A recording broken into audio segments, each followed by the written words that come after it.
Get సిహెచ్ and గెట్ సిహెచ్ఈకి డిఫరెన్స్ ఏంటో చూద్దాం ఈ వీడియో.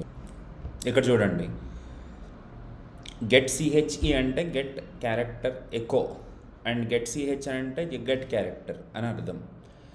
సో ఇప్పుడు దీన్ని చూస్తే మనం ఇప్పుడు కంపైల్ చేసి ఇప్పుడు రన్ చేశాను అనుకోండి, మనం ఇట్లా కంట్రోల్ F9 డైరెక్ట్గా రన్ చేస్తే ఎడిపోలి అయిన తర్వాత నేను ఇక్కడ టీ అని ఇచ్చాను, అట్లాగే హెచ్ అని ఇచ్చాను.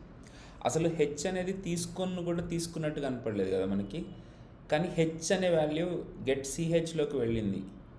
అదే టీ అనే వాల్యూ గెట్ సిహెచ్ఈ రిసీవ్ చేసుకుంది, కానీ ఎంటర్ చేసిన క్యారెక్టర్ని ఎక్కువ కూడా చేయగలిగింది. సో అంటే మీకు అక్కడ డిస్ప్లే అయ్యే వరకు ఆగుతుందన్నమాట. గెట్ సిహెచ్ఈ అంటే రిసీవ్ చేసుకుని మీకు యూఐ మీద కనపడేలాగా కూడా ఉంచుతుంది.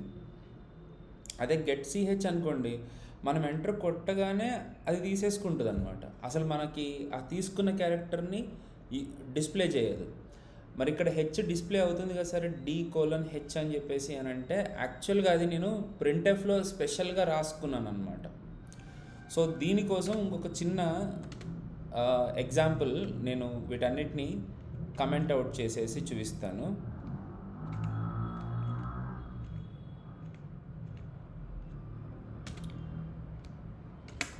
ఇక్కడ మీరు C = గెట్ సిహెచ్ ఆఫ్ అని ఇలా రాశారనుకోండి, యాక్చువల్గా Cలోకి వాల్యూ వస్తుంది కానీ డిస్ప్లే అవ్వదు. అక్కడ చూడండి, ఇప్పుడు నేను ఎంటర్ కొడతాను, ఇట్లా కంపైల్ చేస్తున్నాను, ఎగ్జిక్యూట్ చేస్తున్నాను. What ever the character I'm typing, for example G అనే క్యారెక్టర్ నేను టైప్ చేస్తున్నాను. మీకు అక్కడ ఎంటర్ అయ్యి కనపడే లోపలే బయటకు వచ్చేసింది మీకు స్క్రీన్. సో తీసుకున్న వాల్యూని డిస్ప్లే చేయదు ఇది.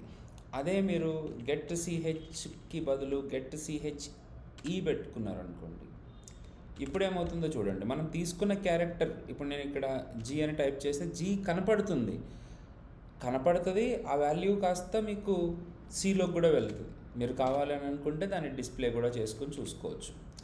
So this is how the difference between get సిహెచ్ అండ్ గెట్ సిహెచ్ఈ.